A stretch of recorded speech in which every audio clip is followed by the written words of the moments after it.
Hello mga Mars, magandang tanghali. Ipapakita ko nga pala sa inyo ang aking daily routine sa aking trabaho. Nagmamadali na tayo dyan mga Mars para na tayong gikigwa dyan. Ayan mga Mari, kahit pagod tayo, haluan natin ng kabuang dyan.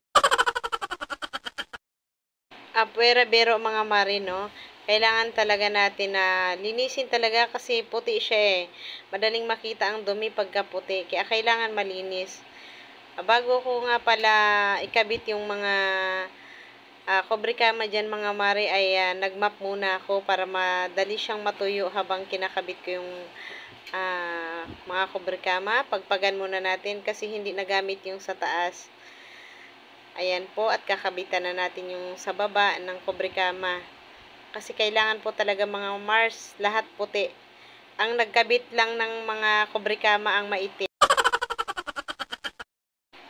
Bitaw mga marino, kailangan talaga puti ang ikakabit dyan para syempre ma-amis naman yung mga papasok dyan kasi malinis talaga mga Mars pag maputi ang cobre kama dyan. Ayan po, at mga una na po ang ating kakabitan kasi tapos na yung malaki. Ayan, tapos na tayo sa kabila mga Mars. Dito naman tayo sa isa pang deck.